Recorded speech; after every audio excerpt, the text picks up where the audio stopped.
नमस्कार दोस्तों, मैं संतोष पटेल स्वागत करता हूं आपके अपने YouTube चैनल डिजिटल भंडार पर। यदि आप कंप्यूटर में कुछ नया सीखना चाहते हैं, कंप्यूटर से रिलेटेड टिप्स एंड ट्रिक्स को सीखना चाहते हैं, किसी कॉम्पिटिटिव एग्जाम के लिए, CPCT एग्जाम के लिए कंप्यूटर के क्वेश्चन तैयार कर रहे हैं, तो हमारे चैनल को सब्सक्राइब करें, वीडियो को लाइक करें। आज की वीडियो में हम देखने वाले हैं CPCT एग्जाम के लिए कुछ इंपॉर्टेंट क्वेश्चन को। यह सभी वही क्वेश्चन है जो पहले भी CPCT एग्जाम में पूछे जा चुके हैं। मैंने पहले भी CPCT एग्जाम के लिए कुछ वीडियो को अपने चैनल पर अपलोड किया है। यदि आपने वह वीडियो नहीं देखे हैं तो आप सभी वीडियो को चैनल प्लेलिस्ट में जाकर देख सकते हैं। शुरुआत करते हैं आज की वीडियो का। देखते हैं हमारा पहला क्वेश्चन क्या है। तो पहला क्वेश्चन हमसे MS वर्ड से पूछा गया है। MS वर्ड में प्रिंट प्रीव्यू की शॉर्टकट है।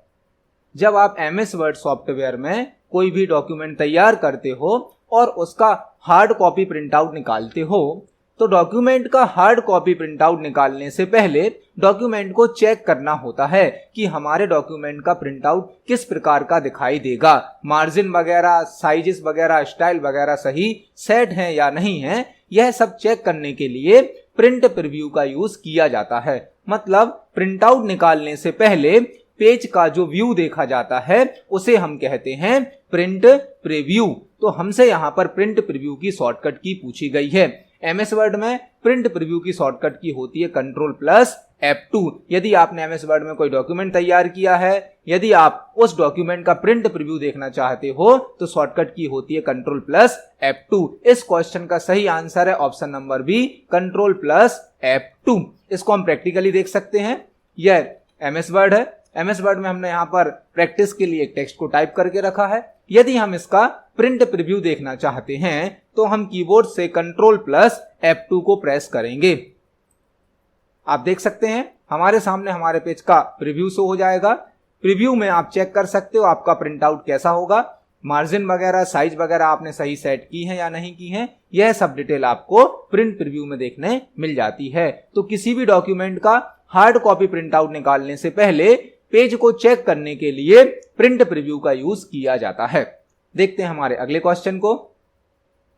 नेक्स्ट क्वेश्चन पूछा गया है SMTP का फुल फॉर्म होता है। यह एक कंप्यूटर नेटवर्क का क्वेश्चन है। यहां पर हमसे एक प्रोटोकॉल के बारे में पूछा गया है। SMTP एक प्रोटोकॉल है जो कि ईमेल के काम में आता है। किसी भी ईमेल से संबंधित जानकारी जो स्टोर करता है वह होता है SMTP। SMTP का फुल फॉर्म होता है सिंपल मेल ट्रांसफर प्रोटोकॉल। यह एक ऐसा प्रोटोकॉल है जो ईमेल से संबंधित जानकारी को स्टोर करता है। SMTP simple mail transfer protocol, simple mail transfer protocol. तो इस क्वेश्चन का सही आंसर है ऑप्शन नंबर बी, जो कि एक कंप्यूटर नेटवर्क का क्वेश्चन है। देखते हैं हमारे अगले क्वेश्चन को। नेक्स्ट क्वेश्चन पूछा गया है निम्न में से कौन एक हार्डवेयर और सॉफ्टवेयर हो सकता है।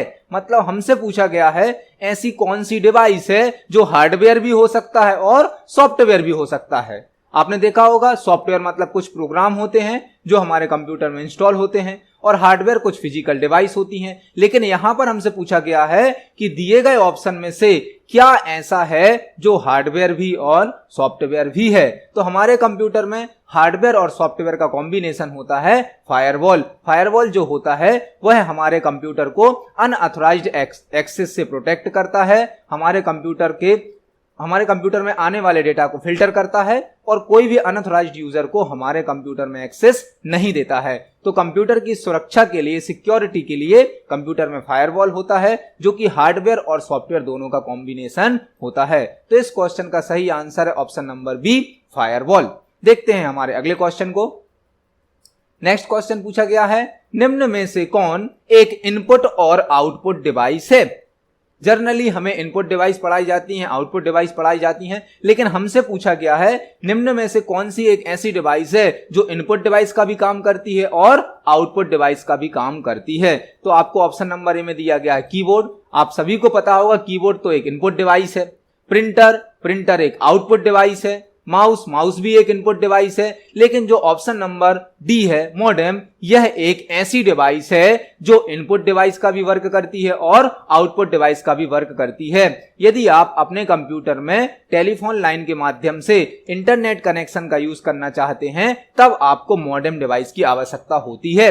मॉडेम का फुल फॉर्म भी होता है modulator, demodulator, modulator and demodulator. यह जो डिवाइस है यह एनालॉग सिग्नल को डिजिटल में कन्वर्ट करती है और डिजिटल सिग्नल को एनालॉग सिग्नल में कन्वर्ट करती है। इसीलिए इस डिवाइस को इनपुट डिवाइस और आउटपुट डिवाइस दोनों कहा जाता है। तो मॉडेम एक ऐसी डिवाइस होती है जो कि इनपुट डिवाइस का वर्क भी करती है और आउटपुट डिवाइस का भी वर्क करती है। इस क्वेश्चन का सही आंसर है ऑप्शन नंबर डी। देखते हैं अपने नेक्स्ट क्वेश्चन को। नेक्स्ट क्वेश्चन भी इनपुट डिवाइस से रिलेटेड है। डिजिटल कैमरा किस प्रकार की डिवाइस है? तो आप सभी ने डिजिटल कैमरा को देखा होगा। जब भी आप डिजिटल कैमरा से कोई भी इमेज को, पिक्चर को कैप्चर करते हैं तो वह इमेज आपके कैमरा में आ जाती है, मेमोरी कार्ड में आ जाती है, फिर आप उसको कंप्यूटर में या प्रिंटर से प्रिंट आउट भी दे सकते हो। तो डिजिटल कैमरा जो है वह एक इनपुट डिवाइस है। डिजिटल कैमरा से जब भी आप कोई इमेज या फोटोज को कैप्चर करते हो, क्लिक करते हो, तो वह आपके कंप्यूटर में इनपुट हो सकती है, मेमोरी कार्ड में स्टोर हो जाती है, तो आप उसको कंप्यूटर में भी इनपुट कर सकते हो। तो डिजिटल कैमरा एक इनपुट डिवाइस है। इस क्वेश्चन का सही आंसर है ऑप्शन नंबर ए। देखते हैं हमारे अगले क्वेश्चन को। नेक्स्ट क्वेश्चन इंटरनेट से रिलेटेड है। एक स्पेशल प्रोग्राम जो इंफॉर्मेशन को वेब पेज डेटाबेस में सर्च करता है। यदि आप इंटरनेट पे कोई भी इंफॉर्मेशन सर्च करते हो तो कौन से प्रोग्राम का यूज करते हो, कौन से सॉफ्टवेयर का यूज करते हो? एक स्पेशल प्रोग्राम जो इंफॉर्मेशन को वेब पेज डेटाबेस में से सर्च करता है। आपने देखा होगा जब भी आपको इंफॉर्मेशन सर्च करनी होती है इंटरनेट पे, आप गूगल का यूज करते हैं। सबसे ज्यादा यूज होने वाला सर्च इंजन है गूगल, जो कि आपको कोई भी इंफॉर्मेशन सर्च करने की सर्विस प्रोवाइड करता है। तो इंटरनेट पर यदि आपको किसी भी वेबसाइट का डेटा या कोई भी इंफॉर्मेशन सर्च करनी है तो आप किसका यूज कर सकते हैं? सर्च इंजन का। सर्च इंजन एक ऐसा प्रोग्राम होता है जो कि आपको किसी भी टॉपिक से रिलेटेड इंफॉर्मेशन को इंटरनेट पे सर्च करने की सर्विस प्रदान करता है। इस क्वेश्चन का सही आंसर है option number D, search engine. जैसे कि गूगल एक सर्च इंजन है, विकिपीडिया एक सर्च इंजन है, अभी माइक्रोसॉफ्ट कंपनी ने बिंग नाम का सर्च इंजन बनाया है। तो ऐसे कई सर्च इंजन होते हैं जो कि आपको इंफॉर्मेशन को इंटरनेट पर सर्च करने की सर्विस प्रदान करते हैं। देखते हैं हमारे अगले क्वेश्चन को। नेक्स्ट क्वेश्चन भी इंटरनेट से रिलेटेड है। इंटरनेट पर प्रत्येक कंप्यूटर का एक यूनिक एड्रेस होता है जिसे ब्लैंक कहा जाता है। जब भी कोई कंप्यूटर या लैपटॉप या मोबाइल इंटरनेट से कनेक्ट होता है तो उसको एक यूनिक एड्रेस प्रदान किया जाता है और उसी एड्रेस से उस डिवाइस को पहचाना जाता है। तो जो यह एड्रेस होता है, यूनिक एड्रेस होता है, उसे क्या कहा जाता है? तो प्रत्येक डिवाइस का एक एड्रेस होता है जिसे क्या कहा जाता है? IP address. हर डिवाइस का अपना एक यूनिक आईपी एड्रेस होता है जिससे उस डिवाइस को आइडेंटिफाई किया जाता है, पहचाना जाता है। और आईपी एड्रेस का फुल फॉर्म होता है इंटरनेट प्रोटोकॉल एड्रेस। तो इस क्वेश्चन का सही आंसर है आईपी एड्रेस। देखते हैं हमारे अगले क्वेश्चन को। नेक्स्ट क्वेश्चन कंप्यूटर नेटवर्क से लिया गया है। निम्न में से किस टोपोलॉजी में मल्टीपल कंप्यूटर और सभी डिवाइस सेंट्रल पॉइंट से कनेक्ट होती हैं? जब भी कोई नेटवर्क बनाया जाता है तो उस नेटवर्क में जितनी भी डिवाइसेस होती हैं, केबल होते हैं, उन सभी को प्रॉपरली अरेंज करने के लिए टोपोलॉजी का यूज किया जाता है। मतलब जब भी कोई नेटवर्क बनता है तो उस नेटवर्क का अरेंजमेंट कैसा होगा वह डिसाइड करता है टोपोलॉजी। तो हमसे पूछा गया है ऐसी कौन सी टोपोलॉजी होती है जिसमें सभी क्लाइंट सर्वर से सेंट्रल पॉइंट के रूप में कनेक्ट होते हैं? तो आपने टोपोलॉजीज पढ़ी होंगी, बस topology, ring topology, mesh topology, star topology. इस क्वेश्चन का सही आंसर है स्टार टोपोलॉजी, क्योंकि स्टार टोपोलॉजी में हमारा जो सर्वर होता है वो एक सेंट्रल पॉइंट होता है और अदर सभी जो भी हमारे क्लाइंट होते हैं वो इस टाइप से अरेंज होते हैं। यहां पर एक स्टार का शेप क्रिएट होता है, इसीलिए इस टोपोलॉजी को बोला जाता है स्टार टोपोलॉजी। स्टार टोपोलॉजी में सर्वर सेंट्रल पॉइंट होता है और क्लाइंट उससे कनेक्ट होते हैं, इसलिए इस क्वेश्चन का सही आंसर है option number D, star topology. देखते हैं हमारे अगले क्वेश्चन को। नेक्स्ट क्वेश्चन एमएस वर्ड से पूछा गया है। एमएस वर्ड में न्यू पैराग्राफ क्रिएट करने के लिए किस की का उपयोग किया जाता है? यह बहुत ही सिंपल क्वेश्चन है। जब भी आप MS वर्ड में टाइपिंग करते हो और टाइपिंग करते समय यदि आपको एक नया पैराग्राफ क्रिएट करना है तो आप कौन सी की को प्रेस करते हो। आपने देखा होगा जब भी आप टाइपिंग करते हो तो जैसे ही आपकी एक लाइन फिनिश होती है कर्सर ऑटोमेटिक सेकंड लाइन पर आ जाता है, सेकंड लाइन फिनिश होती है तो कर्सर थर्ड लाइन पे आ जाता है। बट आप जब एक नया पैराग्राफ क्रिएट करते हो तो वहां पर आपको एंटर की को प्रेस करना होता है। मतलब MS वर्ड में जब भी आप टाइपिंग करते हो और एक नया पैराग्राफ क्रिएट करना है तो आप एंटर की का यूज कर सकते हो। इस क्वेश्चन का सही आंसर है option number D, enter. MS word में एक नया पैराग्राफ क्रिएट करने के लिए हम एंटर की का यूज करते हैं। देखते हैं नेक्स्ट क्वेश्चन को। MS एक्सेल में रो और कॉलम के इंटरसेक्शन को कहा जाता है। यह भी एक सिंपल क्वेश्चन है। आपने देखा होगा MS एक्सेल में जो हमें वर्कशीट मिलती है, वर्कशीट में मल्टीपल रो और कॉलम होते हैं। तो हमसे यहां पर पूछा गया है जब एक रो और कॉलम मिलते हैं, इंटरसेक्ट करते हैं तो क्या बनता है। जो इंटरसेक्शन के बाद क्रिएट होता है उसे क्या कहा जाता है। तो MS एक्सेल में जब रो और कॉलम मिलते हैं तो एक सेल क्रिएट होता है और यूजर जो भी डेटा टाइप करता है वो कहां टाइप करता है, सेल में टाइप करता है। तो इस क्वेश्चन का सही आंसर है option number B, cell. MS excel में रो और कॉलम को मिलाकर क्या बनाया जाता है, एक सेल बनाया जाता है। देखते हैं हमारे अगले क्वेश्चन को। नेक्स्ट क्वेश्चन कंप्यूटर नेटवर्क से लिया गया है। निम्न में से किस डिवाइस का उपयोग डिसिमिलर मतलब असमान नेटवर्क को कनेक्ट करने के लिए किया जाता है। जब कोई बड़ा नेटवर्क बनता है तो उस बड़े नेटवर्क में छोटे छोटे कई नेटवर्क को आपस में कनेक्ट किया जाता है। जब कोई बड़ा नेटवर्क बनता है तो उस नेटवर्क में छोटे छोटे कई नेटवर्क को आपस में कनेक्ट किया जाता है। तो जो छोटे छोटे नेटवर्क होते हैं हो सकता है वह समान प्रोटोकॉल का यूज कर रहे हों, या हो सकता है छोटे छोटे जो नेटवर्क हैं वो अलग अलग प्रोटोकॉल का यूज कर रहे हों। प्रोटोकॉल का मतलब है रूल्स रेगुलेशन। तो जब भी दो अलग अलग प्रोटोकॉल वाले नेटवर्क को आपस में कनेक्ट किया जाता है तब गेटवे डिवाइस का यूज किया जाता है। गेटवे एक ऐसी डिवाइस है जो कि दो डिसिमिलर नेटवर्क को आपस में कनेक्ट करने की सुविधा प्रदान करती है। यदि आप दो अलग अलग प्रोटोकॉल वाले नेटवर्क को आपस में कनेक्ट करना चाहते हो तो आप गेटवे डिवाइस का यूज कर सकते हो। इस क्वेश्चन का सही आंसर है ऑप्शन नंबर डी। देखते हैं हमारे अगले क्वेश्चन को। MS एक्सेल से लिया गया है क्वेश्चन। MS एक्सेल का डिफॉल्ट चार्ट टाइप होता है। आपने देखा होगा MS एक्सेल में आप जो डेटा तैयार करते हो, जो टेबल तैयार करते हो, यदि उस डेटा को आप ग्राफिकली रिप्रेजेंट करना चाहते हो, चार्ट के रूप में रिप्रेजेंट करना चाहते हो, तो मल्टीपल टाइप के चार्ट होते हैं एक्सेल में। हमसे पूछा गया है बाय डिफॉल्ट कौन सा चार्ट होता है। यदि आप डायरेक्ट चार्ट क्रिएट करते हो तो कौन सा चार्ट क्रिएट होगा। तो MS एक्सेल में यदि आप डायरेक्ट किसी चार्ट को क्रिएट करते हो तो वह होता है कॉलम चार्ट।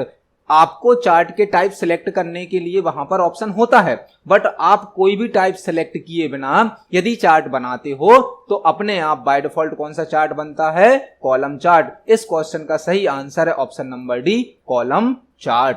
देखते हैं हमारे अगले क्वेश्चन को। नेक्स्ट क्वेश्चन HTML से लिया गया है। HTML मतलब हाइपर टेक्स्ट मार्कअप लैंग्वेज, जो कि वेब पेज क्रिएट करने के काम में आती है। HTML का मतलब होता है hyper text markup language. HTML में हाइपर लिंक क्रिएट करने के लिए किस टैग का उपयोग किया जाता है। जब भी कोई वेब पेज बनाया जाता है तो वह HTML लैंग्वेज में बनाया जाता है जिसमें मल्टीपल टैग होते हैं। तो हमसे पूछा गया है यदि हमें दो पेज के बीच में हाइपर लिंक क्रिएट करनी है तो हम कौन सा टैग यूज करेंगे।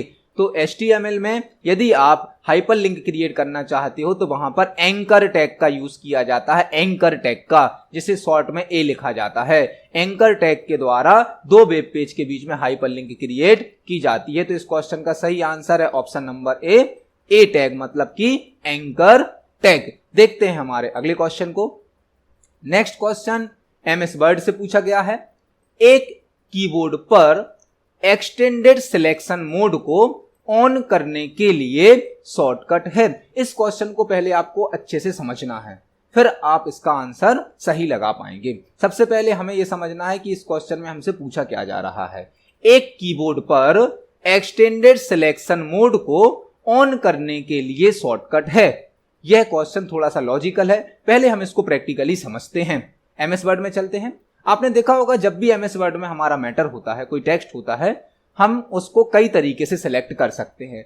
फॉर एग्जाम्पल मुझे यदि पहला पैराग्राफ सिलेक्ट करना है तो मैं यहां कर्सर को रख के अपने माउस को ड्रैग कर सकता हूं, मेरा पैराग्राफ सिलेक्ट हो जाएगा। यही काम, टेक्स्ट को सिलेक्ट करने का काम आप कीबोर्ड से भी कर सकते हो। आपको जैसे भी टेक्स्ट सिलेक्ट करना है वहां पे आप अपना कर्सर सेट करेंगे और कीबोर्ड से शिफ्ट की को प्रेस करने के बाद एरो की सहायता से, एरो की, अप और डाउन एरो की सहायता से आप मैटर को सिलेक्ट कर सकते हैं। बट कीबोर्ड से हमें मैटर को सिलेक्ट करना है तो शिफ्ट की को प्रेस करना होता है। बट हमसे इस क्वेश्चन में पूछा गया है आप यदि विदाउट शिफ्ट की के मैटर का जो सिलेक्शन मोड है उसको आगे बढ़ाना चाहते हैं तो उसकी शॉर्टकट की क्या होती है। फॉर एग्जाम्पल मैं यहां से एक लाइन को सिलेक्ट करता हूं। मैंने पहली लाइन को शिफ्ट के साथ सिलेक्ट किया है कीबोर्ड से, शिफ्ट प्लस एरो की से। अब यदि मुझे दूसरी लाइन सिलेक्ट करनी है तो मुझे फिर से शिफ्ट की को प्रेस करना पड़ेगा, तभी मैं इस मैटर को सिलेक्ट कर पाऊंगा। बट इसके लिए एक शॉर्टकट की भी होती है। यदि हमने पहली लाइन को सिलेक्ट कर लिया है या एक शब्द को सिलेक्ट कर लिया है, अब हमें यदि बिना शिफ्ट की के इस मैटर को कंटिन्यू आगे सिलेक्ट करना है तो आप अपने कीबोर्ड से F8 प्रेस कर सकते हैं। F8 से सिलेक्शन मोड ऑन हो जाता है। अब आप विदाउट शिफ्ट की के डायरेक्ट एरो की का यूज करके अपने मैटर को अपनी आवश्यकता अनुसार सिलेक्ट कर सकते हो। अब आपको शिफ्ट की प्रेस करने की जरूरत नहीं है। तो एक्सटेंडेड सिलेक्शन मोड का मतलब समझ में आया।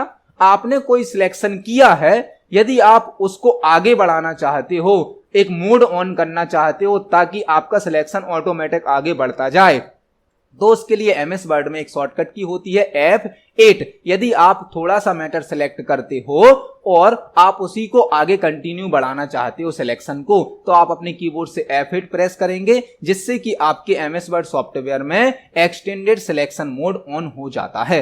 इस क्वेश्चन का सही आंसर है ऑप्शन नंबर डी, F8। यदि आप एमएस वर्ड में एक्सटेंडेड सिलेक्शन मोड को ऑन करना चाहते हैं तो F8 की का यूज कर सकते हैं।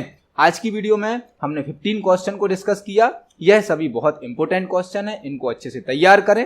वीडियो पसंद आती है तो वीडियो को लाइक करें, वीडियो को शेयर करें। मिलते हैं नेक्स्ट वीडियो में। धन्यवाद।